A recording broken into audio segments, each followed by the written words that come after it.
an email from someone who says basically, and I don't actually have their email in front of me, but they said, we came across this article. What do you think about this? Now, I know that Yom Teruah, the festival of Yom Teruah, was just a couple of days ago, unless you're like Daniel. No, I'm sorry, I almost said a full name. Unless you're like Daniel's friend, who we're going to read his email here soon. Now you're celebrating it, what, today? Anyway, okay. So this is from an article, okay. And they sent this to me.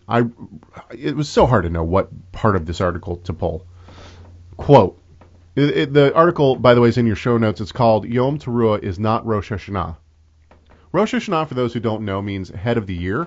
Rosh is head, and Shana is year. So head of the year.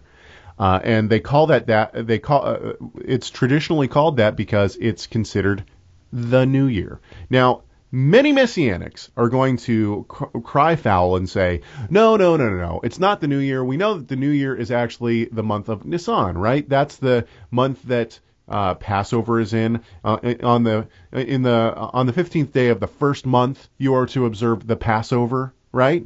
So the first month. So all these Messianics continue to say, no, it's not Rosh Hashanah. It's not a new year. What are you talking about? And actually, I have a clip that I'm going to play here in a few minutes too. But let's read this first.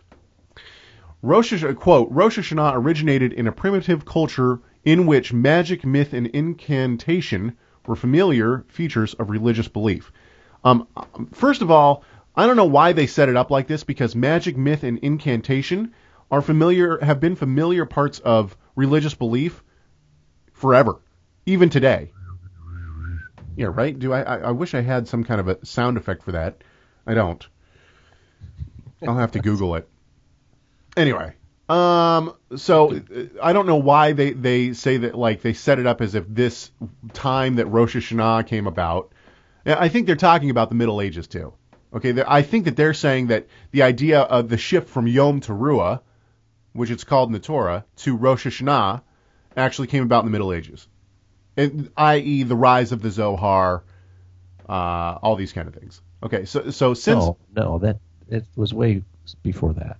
Okay, well, we'll talk about that in a second. Oh, okay. Since early... I'm going on with this quote. Quote, since early Jewish culture was within the constellation of Babylonia, which dominated the Middle East, Babylonians considered it to be their new year, Akitu, and on that day they believed that an awesome convocation of all their deities took place in the great temple of Marduk, the chief god in Babylon.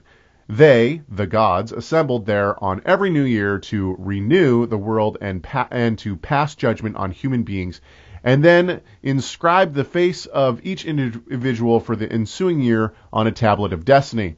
Proof of this influence can be found in their explanation of some of their customs for the day. This feast was celebrated twice a year on the 1st and the 7th month of the year. For more details on the festival, please read the details on this page. From this document, I would like to quote a specific... Okay, so they go on. Okay. So they're saying that the reason that, in this article, what they're arguing is that the reason that Yom Teruah has been considered a new year is because of a pagan festival that took place at this time. Let's now listen to a Messianic teacher, and he's a teacher on YouTube. I don't know if he's actually a leader of any congregation or ministry. Paul Neeson is well known in the Messianic sphere. He has a very active YouTube page, and a very, very nice guy. He really is just a sweetheart of a guy. And so I'm not trying to pick on Paul specifically. However, I want to play this because I think that he's mistaken here. Listen to what he says. I wanted to make this video and talk a little about a special holy day in the Bible called Yom Teruah, and that is upon us right now. Now, many people use this traditional day of Rosh Hashanah and completely mix it up and get it wrong. This Rosh Hashanah day is really not the new year, and on any calendar you find, even the biblical calendar, there's no such thing as a new year during the middle of the year. That just doesn't make sense. The Bible says the year starts during the spring feast, not the fall feast.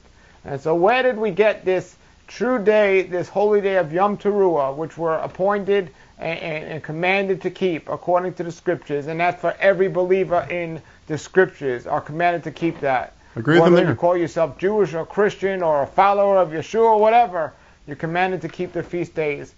It's not my opinion. It just comes. This is the history. But you're not on time here. I don't call you up in June and say Happy New Year for January. And I don't call you up now and say Happy New Year for Rosh Hashanah, because it's not the New Year, according to the Bible. So if you want to follow the traditions of man, Happy New Year, folks. Or if you want to follow the traditions of the Jewish people, Happy New Year. But the traditions of man, Happy New Year, January 1st, folks. Okay. So Paul, once again, I'm not trying to trash on Paul. He is a very nice guy, and I've never met him personally, but I've watched many of his videos. I disagree with him on some minor points, but his heart is truly turned towards the Lord, I believe, and it seems like he's just really a solid guy in the faith. So I don't want to rag on him too much. However, he's just wrong here. He's simply just wrong. And so is this article. The article, I mean, honestly, I don't know what else to say except for people need to read their Bibles more. I think you just use the Bible, do whatever the hell you like. So what I want to do is I want to read here Leviticus 25. Okay? Let's read this real quick. The Lord then spoke to Moses. I'm reading out of the NASB, by the way. The Lord then spoke to Moses at Mount Sinai, saying, "Speak to the sons of Israel." By the way, I'm at the beginning of the chapter. "Speak to the sons of Israel and say to them, when you come into the land which I shall give you, then the land shall have a Sabbath to the Lord. 6 years you shall sow your field, in 6 years you shall prune your vineyard and gather in its crops. But during the 7th year, the land shall have a Sabbath rest, a Sabbath to the Lord. You shall not sow your field, nor prune your vineyards." Okay, that was verses 1 through 4. Now, listen to verses 8 through 9. "You are also to count off 7 Sabbaths of years for yourself, 7 times 7 years, so that you have the time of the 7th Sabbath, 7 Sabbaths of years, namely 49 years. You shall then sound a ram's horn abroad on the 10th day of the 7th month. On the day of atonement, you shall sound a horn all through your land." So the sabbatical years and the Jubilee years are reckoned by the 7th month, not the 1st month. Have people just completely missed this? I mean, I don't understand how, it's like people are so apt to try to down the rabbis on everything. I mean, I know I'm very harsh on the rabbis, right? Everybody knows that. Okay. But I'm not just going to say the rabbis are wrong just to try to say that they're wrong. They have rhyme and reason to what they're saying. The reason that Rosh Hashanah is considered Rosh HaShanah is because it's the head of the years according to the Torah. Not according to some pagan festival. Not according to, just some Jewish tradition. It's according to Leviticus 25. The Shemitah year is reckoned by Rosh Hashanah and by Yom Teruah. And we need to remember, too, that now in the Mishnah, so it's the earliest authoritative rabbinic source that we have, is the Mishnah. There's a tractate called Rosh Hashanah, and Rosh Hashanah 1:1 starts out, Arba'a Rashi Shanim Hem. There are 4 new years.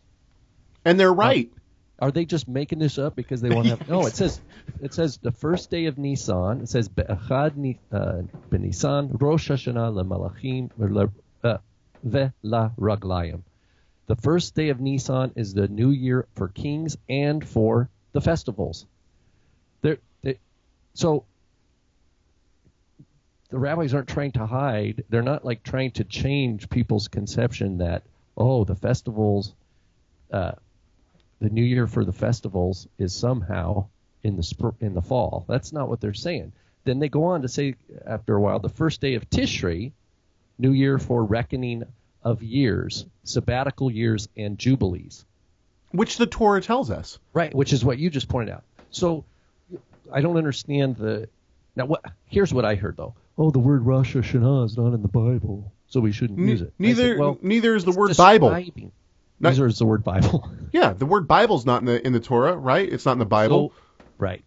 So I think it's great you brought up, Leviticus 25. I think that's appropriate. Now, maybe what this person you quoted here is thinking is wishing people a happy new year is the pagan thing. Maybe it's just that. He says we shouldn't be wishing people happy new year like good luck kind of thing. Well, is that what his grind? Is that what his No. I think that he's saying that it's not any kind of a new year.